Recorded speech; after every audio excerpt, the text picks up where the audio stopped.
얼마 전에 대형교회 목사님들이 차별금지법 반대를 위해 1인 시위를 하셨다고 해요. 뭐 이찬수 목사님도 하시고 이재훈 목사님도 하시고, 전 정말 옳은 일을 하셨다고 생각해요. 이 차별금지법에는 수많은 독소 조항이 있기 때문이에요.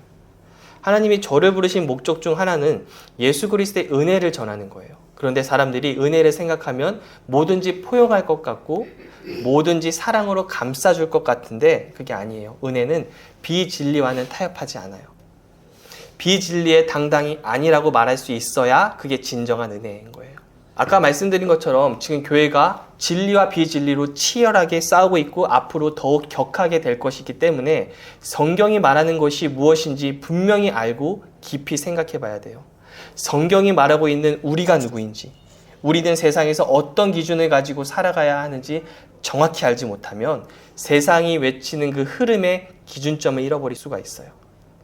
그래서 저는 오늘 성경이 말하는 우리의 정체성이 무엇인지, 그리고 십자가에서 일어난 변화가 무엇인지, 그리고 그것을 바로 아는 것이 무엇이며 그렇다면 어떻게 살아야 성경대로 살 수 있는지에 대해서 나누겠습니다.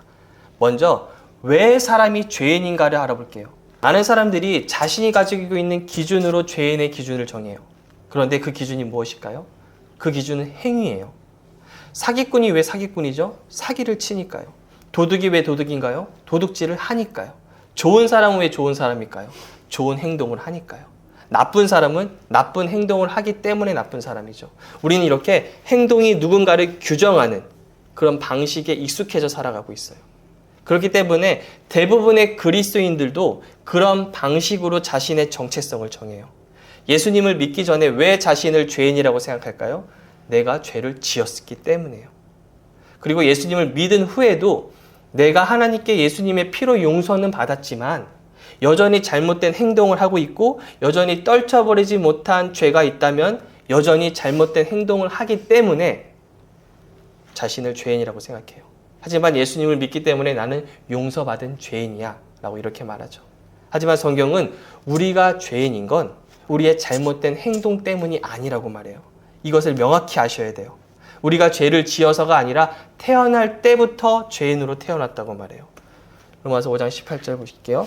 그런즉 한 사람의 범죄 행위 때문에 모든 사람이 유죄 판결을 받았는데 이제는 한 사람의 의로운 행위 때문에 모든 사람이 의롭다는 인정을 받아서 생명을 얻게 되었습니다. 한 사람이 순종하지 않음으로 말미암아 많은 사람이 죄인으로 판정을 받았는데 이제는 한 사람이 순종함으로 말미암아 많은 사람이 의인으로 판정을 받을 것입니다. 우리가 죄인이 되었던 건 한 사람, 아담 때문에, 아담의 범죄함으로 그 아담의 죄로 인해 죄 가운데 태어났기 때문이에요. 그리고 우리가 죄를 짓는 건 죄인으로 태어났기 때문에 죄를 짓는 거예요. 어린아이들을 보세요. 누구도 거짓말하라고 가르치진 않죠. 누구도 욕심을 내라고 가르치지 않아요. 그런데 본능적으로 자신의 것을 취하려고 하고 거짓을 말하고 욕심을 내요. 왜 그럴까요? 죄인으로 태어났기 때문이에요. 하지만 사람은 자신이 죄인인 것을 잘 인정하지 않고 이렇게 말해요. 거짓말하지 않고 사는 사람이 세상에 어디 있어요? 한 번도 사람 미워하지 않고 사는 사람이 어디 있어요? 어떻게 사람이 완벽해요? 이렇게 자기 자신의 모습을 정당화해요. 그래서 하나님은 자신이 얼마나 죄인인지를 모르는 사람을 위해서 율법을 주셨어요. 로마서 5장 20절이요. 율법이 들어온 것은 범죄를 더하게 하려 함이라. 율법을 주신 건요, 사람을 경건하게 만들고 거룩하게 만들기 위해서가 아니에요. 범죄를 더하게 하려 함이에요. 하나님은 보여주시기를 원하신 거예요. 인간이 얼마나 죄인인지를.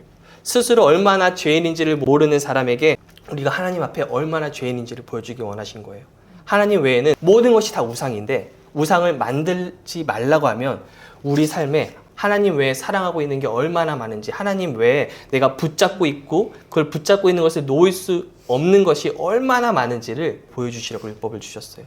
또 내 주위의 이웃을 사랑할 수 있다고 생각하는 사람들에게 얼마나 우리가 이웃을 섬기며 사랑할 수 없는 존재인지, 얼마나 때로는 이기적인 존재인지를 보여주시려고요. 그래서 죄인임을 인정하게 원하셨어요. 너희들은 죄인이다. 하지만 이런 죄인이니까 너희들 정죄를 받고 지옥에 가야 돼. 그런 말을 하시기 위해서 율법을 주실 게 아니에요.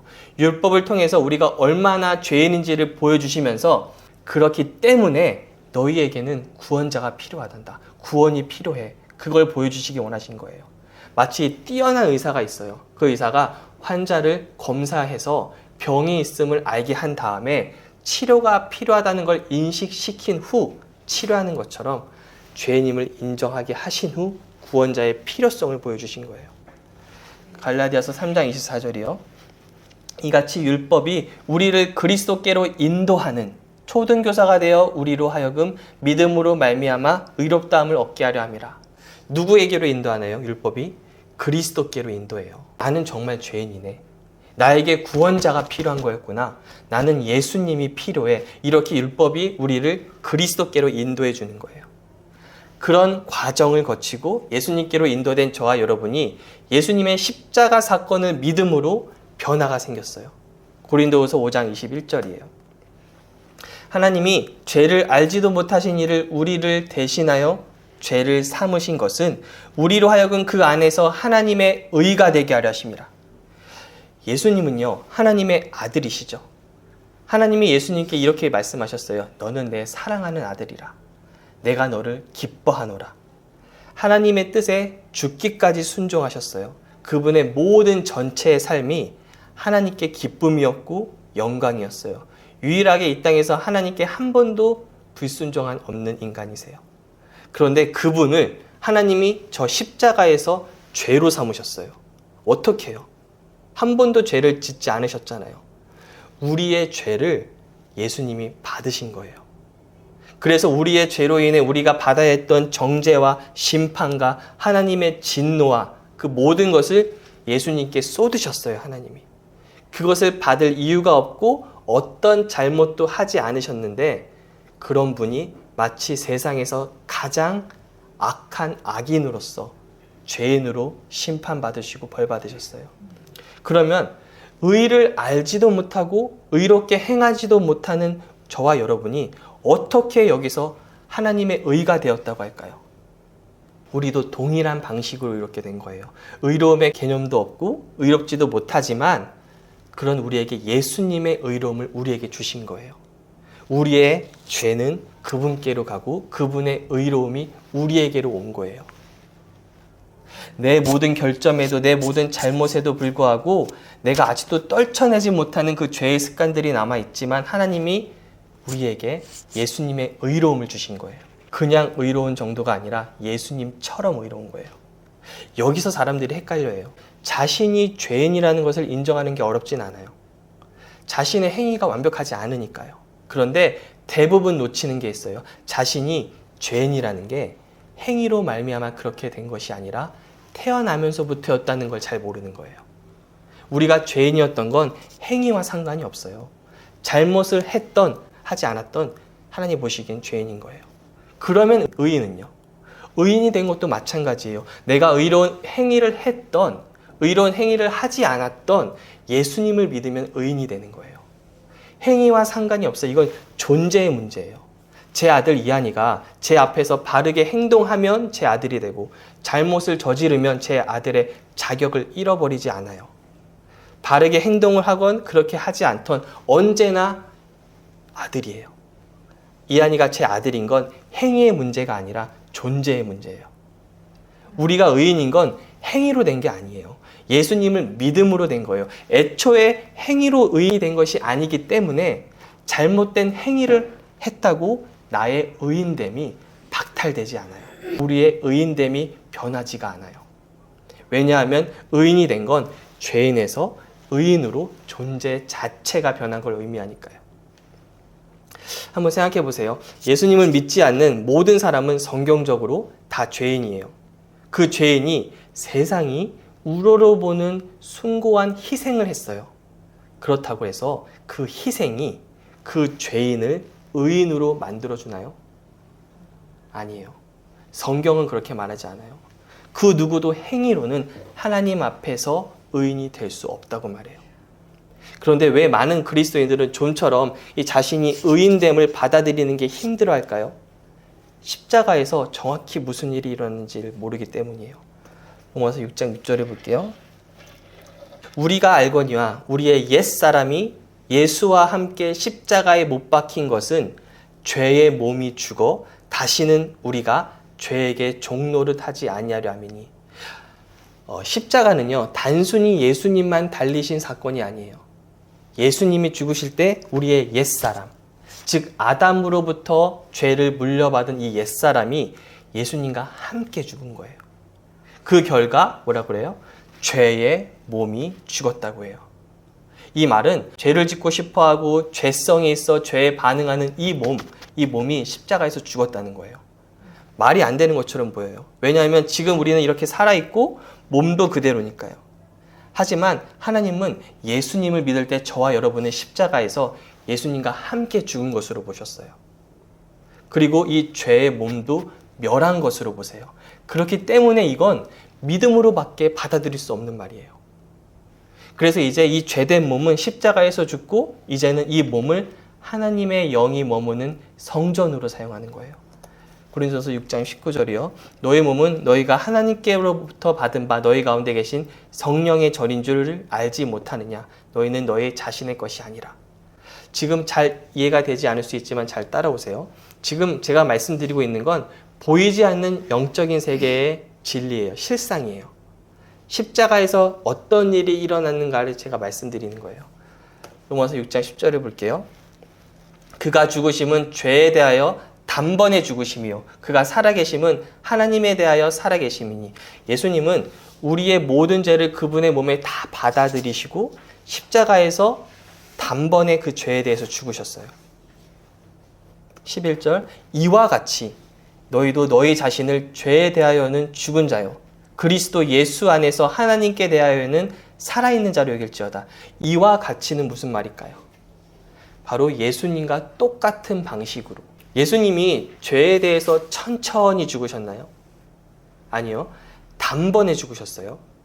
이와 같이, 즉 예수님과 같이 우리 자신도 죄에 대하여는 죽은 자요 하나님에 대하여는 살아있는 자로 여기라고 말씀하세요. 어떤 분들은 우리 안에 있는 이 죄성, 이 죄 유혹에 대해 매일매일 싸우고 내가 아직 안 죽었나 봐. 아직도 난 죄에 끌려다녀. 내가 죽어야 되는데. 이렇게 말을 하는데 성경은 뭐라고 하나요? 예수님이 단번에 죄에 대해서 죽으신 것처럼 우리도 단번에 죄에 대하여 죽은 자로 여기라는 거예요. 다시 말하지만 우리는 죄에 대해서 단번에 죽은 자들이에요. 십자가에서 그렇게 된 거예요. 하지만 이 죄는 계속해서 우리를 유혹하죠.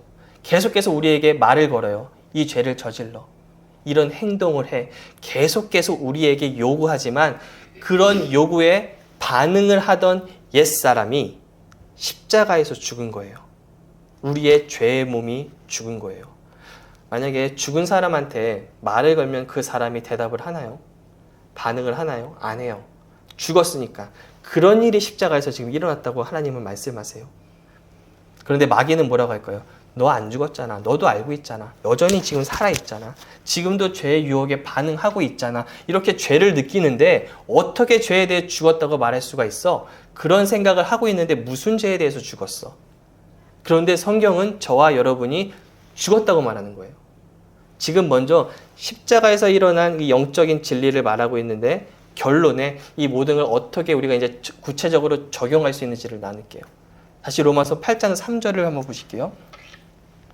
율법이 육신으로 말미암아 연약하여 할 수 없는 그것을 하나님은 하시나니 곧 죄로 말미암아 자기 아들을 죄 있는 육신의 모양으로 보내어 육신의 죄를 정하사. 여기서 육신의 죄를 정하였다는 말은 육신의 죄를 심판하셨다는 뜻이에요. 하나님이 예수님께 죄를 옮겨가게 하시고 그 죄를 심판하셨어요. 그렇기 때문에 죄는 더 이상 하나님의 눈에는 존재하지가 않은 거예요. 하지만 우리의 경험으로는 우리는 계속해서 이 죄의 유혹을 느끼고 죄가 우리를 넘어뜨리려고 하고 있는데 믿음의 눈으로 봤을 때 이 죄는 죽은 거예요. 끝난 거예요. 하나님의 눈에는. 자, 중간 점검을 위해서 한번 정리해 볼게요.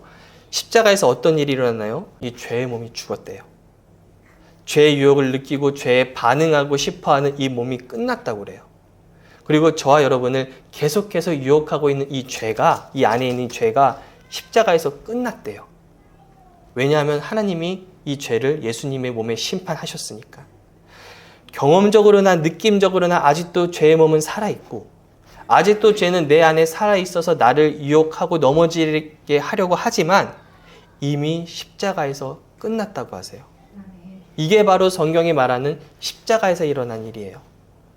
그리고 지금 로마서에서 말한 이 십자가에서 죄의 몸이 죽은 사건을 골로새서에서는 이렇게 표현해요. 골로새서 2장 11절 또 그 안에서 너희가 손으로 하지 아니한 할례를 받았으니 곧 육의 몸을 벗는 것이요 그리스도의 할례니라. 예수님을 믿을 때 손으로 하지 않은 영적인 할례가 일어났다고 말씀하세요. 우리의 육의 몸에 할례가 행해진다는 거예요. 이게 무슨 말일까요? 먼저 인간의 몸이 영, 혼, 육으로 구성되어 있다는 거 아셔야 돼요.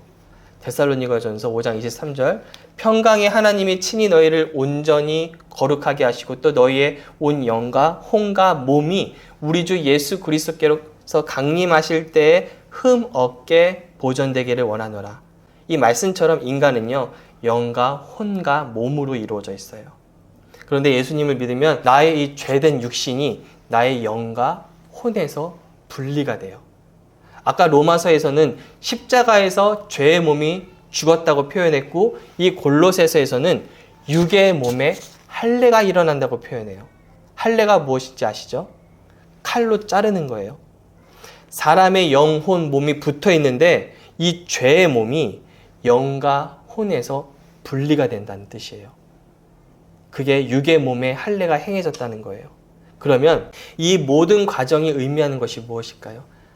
하나님은 더 이상 이 육신을 가지고 우리의 정체성으로 삼지 않으신다는 뜻이에요. 그러면 무엇을 보시고 우리를 판단하실까요? 우리의 영이요. 하나님은 우리의 육신을 보시면서 우리를 판단하시는 것이 아니라 우리의 영을 보시면서 우리를 보시는 거예요. 우리의 영이 어떻게 우리의 영을 보시면서 지금 우리를 판단하실까요? 예수님을 믿으면 저와 여러분은 거듭난다고 하죠. 거듭난다는 건 우리의 영이 완전히 새롭게 변하게 된다는 뜻이에요. 에베소서 4장 24절 볼게요. 하나님을 따라 의와 진리의 거룩함으로 지으심을 받은 새 사람을 입으라. 이 새 사람은 거듭난 그리스도인의 영을 말해요. 요한일서 4장 17절 보시면 주께서 그러하신 것 같이 우리도 이 세상에서 그러하니라. 우리나라 말로는 이 말씀이 가지고 있는 의미를 잘 전달하지 못해요. 영어 성경은 As he is, so are we in this world예요. 주님이 지금 어떤 모습인지 모르지만 주님이 지금 모습처럼 우리도 이 세상에서 그분과 같다는 뜻이에요. 주님의 지금 상태가 현재 이 세상에서 우리의 상태라는 말이에요. 주님이 의롭고 거룩하시나요, 지금? 그러면 우리도 이 세상에서 그 주님처럼 의롭고 거룩하다는 뜻이에요. 우리의 몸과 생각을 보세요. 예수님처럼 거룩한 몸도 없어요. 예수님처럼 거룩한 생각도 하지 않아요. 그러면 무엇을 말하고 있을까요, 이것이? 바로 우리의 영이 주님처럼 의롭고 주님처럼 거룩하다는 뜻이에요. 왜냐하면 의와 진리의 거룩함으로 새롭게 지으심을 받았으니까요. 우리의 영이. 그러면 이런 질문이 나올 수 있어요. 지금까지 이야기가 다 맞다고 하더라도 그건 예수님을 처음 믿었을 때이고 만약 내가 죄를 지으면 이 영도 역시 깨끗하지 않은 거 아닐까요? 에베소서 1장 13절을 볼게요.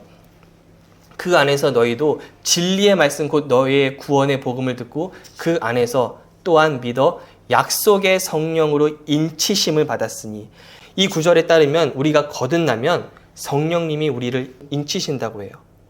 이 인치심을 받는다는 의미는 성령님께서 그리스도인을 내 것으로 표시한다는 소유권을 주장하는 표식을 두신다라는 뜻도 있어요. 또 다른 뜻도 있어요. 그건 바로 봉인한다는 뜻이에요. 봉인을 왜 할까요? 안에 있는 내용물이 오염되지 않도록 보호하기 위함이죠. 그러면 이 13절에서 성령으로 봉인되었다는 의미가 무엇을 의미할까요? 아까 말한 것처럼 에베소서 4장 24절에 하나님을 따라 의와 진리의 거룩함으로 지으심을 받은 새 사람이 우리의 영이에요. 그런데 그 영을 성령님이 지금 봉인하신다는 거예요. 그래서 우리의 영이 성령님으로 봉인되었기 때문에 어떤 오염도 당하지 않게 된 거예요. 죄가 우리의 영으로 침투할 수 없어요. 그 결과 우리가 죄를 지으면 그 죄가 우리의 몸에 영향을 줄 수도 있죠. 우리의 혼, 생각에 영향을 줄 수도 있어요. 하지만 우리의 영에는 어떤 영향도 줄 수가 없어요. 그리고 바로 그 영을 하나님이 우리의 정체성으로 보시는 거예요. 그래서 로마서 7장에 나오는 바울의 고백은 이런 관점을 가지고 있지 않으면 이해가 되지 않는 고백이에요. 7장 15절부터 20절까지 제가 읽을게요. 내가 행하는 것을 내가 알지 못하노니 곧 내가 원하는 것을 행하지 아니하고 도리어 미워하는 것을 행함이라. 만일 내가 원하지 아니하는 그것을 행하면 내가 이로써 율법이 선한 것을 시인하노니 이제는 그것을 행하는 자는 내가 아니요 내 속에 거하는 죄니라. 내 속 곧 내 육신에 선한 것이 거하지 아니하는 줄을 아노니 원함은 내게 있으나 선을 행하는 것은 없노라. 내가 원하는 바 선을 행하지 아니하고 도리어 원하지 아니하는 바 악을 행하는도다. 만일 내가 원하지 아니하는 그것을 하면 이를 행하는 자는 내가 아니요 내 속에 거하는 죄니라. 여기서 보면 바울이 무슨 이중인격자처럼 보여요. 그런 생각이 들게 말을 해요. 내가 원하지 아니하는 것을 행하면 그것을 행하는 자는 내가 아니래요. 내 속에 거하는 죄라고 말해요. 분명히 자기 자신이 잘못한 게 명백한데도 불구하고 그것을 행한 자는 내가 아니야 라고 말을 하는 거예요. 왜 내가 아니라고 말할까요? 바울은 알고 있는 거예요. 자신의 진정한 정체성은 영이라는 걸. 이 육신은 지금 잘못을 행하고 죄를 지었지만 그건 진정한 내가 아니야. 진정한 나는 영이야. 그렇게 말을 하는 거예요. 자, 그런데 여기서 바울이 어떤 태도를 취하고 있나요? 분명 내 육신이 죄를 지었지만 그건 진정한 내가 아니니까 난 괜찮아. 이제 마음대로 할 거야. 그런 태도인가요? 아니요. 굉장히 괴로워해요. 내가 원하지 아니하는 그것을 하는 자신을 보면서 그건 진정한 내가 아니지만 여전히 괴로워해요. 왜 괴로워할까요? 왜냐하면 이 죄 때문에 내가 사랑하는 예수님이 죽으셨으니까요. 자신이 정말 사랑하는 예수님이 죄 때문에 고통당하시고 죽으셨는데 그 죄를 자신이 지금 짓는 것을 굉장히 마음 아파하는 거예요. 그리고 또 바울은 알고 있어요. 이 죄는 삶에서 파괴적인 결과를 나타내요. 또한 죄는 하나님께 영광이 되지 않아요. 이게 죄를 대하는 그리스도인의 태도예요. 만약 십자가에서 일어난 일 때문에 나의 진정한 정체성은 영이래. 그 영은 언제나 의롭고 이 죄에 짓는 모습을 하나님은 진정한 나의 모습으로 보지 않으신데 그러면 마음대로 살아야 되겠다. 그런 생각이 든다면 그 사람은 진정으로 내가 구원을 받았나? 다시 믿음을 점검해야 돼요. 정말로 예수님을 믿었다면 절대로 죄 짓는 걸 기뻐하지 않아요. 왜냐하면 우리 안에 성령님이 계시잖아요. 그리고 우리의 변한 새로운 정체성은 죄를 지을 때 절대 이 마음이 평안하지 않아요. 근심하게 되니까요. 좀 더 우리의 정체성이 영이 되었다는 것을 말씀을 통해 나눠볼게요.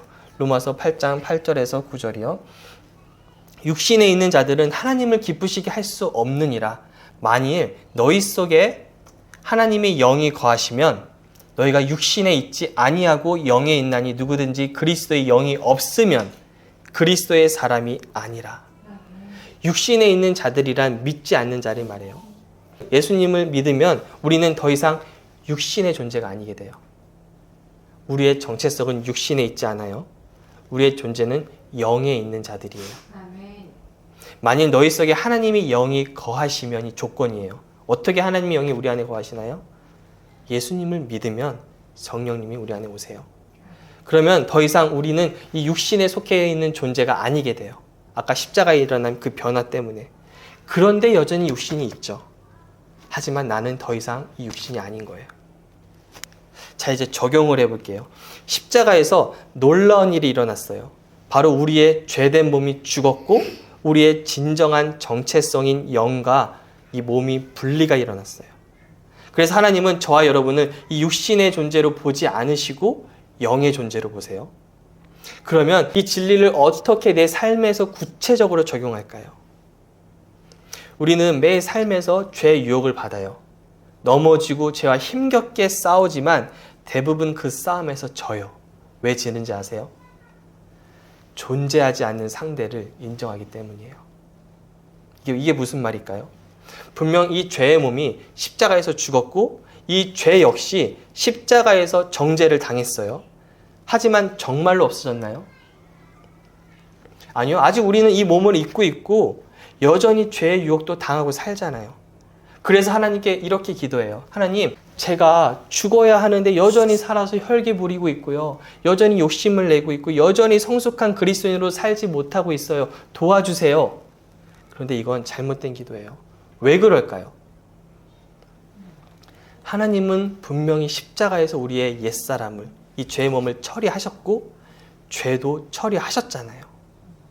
우리가 여전히 느끼고 경험하고 있지만 믿음의 관점으로 보면 이미 끝난 문제예요. 하나님 앞에서는. 그러면 어떻게 기도해야 될까요? 하나님, 저의 지금 이 죄된 모습 이미 십자가에서는 끝난 문제인 줄을 믿습니다. 하지만 저에게 또 말을 걸고 있는 내 안에 있는 이 죄성, 그것 역시 주님이 십자가에서 처리한 것을 전 알고 믿습니다. 이 육신에 반응하며 살지 않게 도와주세요. 이렇게 기도가 나와야 돼요. 그래서 마치 이 죄의 몸과 육신의 죄가 나에게 존재하지 않는 것처럼 여기셔야 돼요. 분명히 경험적으로, 느낌적으로는 여전히 존재해요. 저도 알아요. 하지만 하나님 눈에는 이미 십자가에서 끝난 거예요. 그래서 믿음이란 보이지는 않지만, 느껴지지도 않지만 말씀이 그렇다고 하시기에 내가 받아들이는 거예요. 이렇게 믿고 살아갈 때 이 죄의 몸이, 내 안에 죄가 힘을 잃어버려요. 예를 하나 들어볼게요. 만약 누군가에게 혈기의 문제가 있어요. 그러면 그 사람은 어떻게 기도를 할까요? 하나님, 이 혈기 좀 없애주세요. 제가 이 혈기의 죄를 짓지 않게 좀 해주세요. 그런데 하나님에게는 이 혈기를 일으키는 근본 원인인 죄의 문제가 내 안에 존재하지 않아요. 모든 문제는 이 죄로부터 시작되는 것인데 이 혈기의 근본 원인인 죄가 하나님 눈에는 없어요. 하나님은 영을 보시니까요. 십자가에서 이 죄는 심판을 받았으니까요. 그러면 우리도 그것을 마치 없는 것처럼 대하고 그것을 신경을 안 쓰면 돼요. 그것을 대항해서 기도하는 게 아니에요. 하지만 대부분 사람들은 어떻게 반응할까요? 아, 혈기 부리면 안 돼. 이제는 절대로 욱하지 말아야지. 내가 꼭 참아야지. 계속 그 문제에 집중해요. 그래서 하지 말아야지 그렇게 다짐하지만 결국 또 똑같은 문제로 넘어져요. 성경대로 싸우셔야 돼요. 아, 이 문제는 끝난 거였구나. 아, 내 죄된 몸은 죽었구나. 이제 이 몸은 성전이 되었구나. 이 죄는 믿음의 눈으로 보니 허상이구나. 이렇게 싸우셔야 돼요. 그게 믿음으로 싸우는 거예요. 그리고 마지막으로 그리스도인은 이제 성령님을 따라 사셔야 돼요. 갈라디아서 5장 16절이요. 내가 이르노니 너희는 성령을 따라 행하라. 그리하면 육체의 욕심을 이루지 아니하리라. 17절. 육체의 소용은 성령을 거스르고 성령은 육체를 거스르나니 이 둘이 서로 대적함으로 너희가 원하는 것을 하지 못하게 하려 함이니라.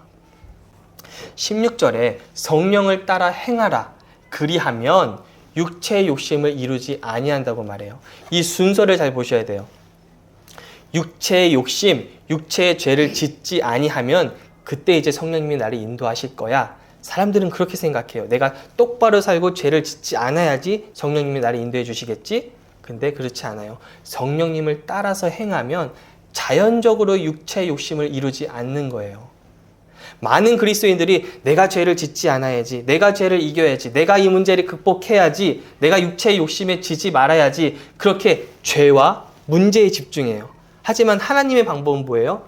성령님께 집중하고 성령님을 따르면 죄의 문제, 육체의 욕심은 자연적으로 극복되는 거다. 이렇게 말씀하시는 거예요. 저는 이걸 생각할 때 사람들이 담배를 끊는 방법을 생각해요. 사람들이 왜 담배 끊는 걸 실패할까요? 담배를 끊어야지, 담배를 극복해야지, 그런 방식으로 접근하기 때문이에요. 문제 자체를 극복하려고 하면 결국 문제에 넘어져요. 가장 좋은 방법은 그 문제에 집중하지 않는 거예요. 담배 끊으려는 그 노력의 에너지를 거기에 쏟지 말고 그만큼의 에너지를 다른 것에 쏟고 다른 것에 집중한다면, 담배를 대체할 것에 집중한다면 그 문제는 자연적으로 극복이 돼요. 하나님은 언제나 하지마, 하지마, 억누르는 방법으로, 부정적인 방법으로 이끄시는 게 아니라 이걸 해보렴, 이렇게 하렴, 새로운 것을 발견하게 하시고 긍정적인 방법으로 저와 여러분을 이끄세요. 말씀을 마칠게요. 이게 바로 우리 인간으로 볼 수 있어요. 영혼, 육이요. 지금까지 우리는 이 육신, 저 밖에 우리 몸을 바라보면서 저게 나야, 저렇게 넘어지고 쓰러지고 실패하는 저 모습이 나야, 저렇게 또 죄를 짓고 하나님을 실망시킨 저 모습이 나야, 나의 이 혼 생각이, 마음이 이 육신에 동의하면서 살아갔어요. 하지만 이젠 달라요. 저 죄된 몸을 하나님이 십자가에서 처리하셨구나. 이제는 우리의 새로운 정체성은 바로 저 안에 이 영이구나. 이제 우리의 혼, 생각으로 이 영에 동의하면서 사셔야 돼요. 그러면 놀라운 일이 나타나요. 이게 바로 성경에서 말하는 신령한 자들이에요.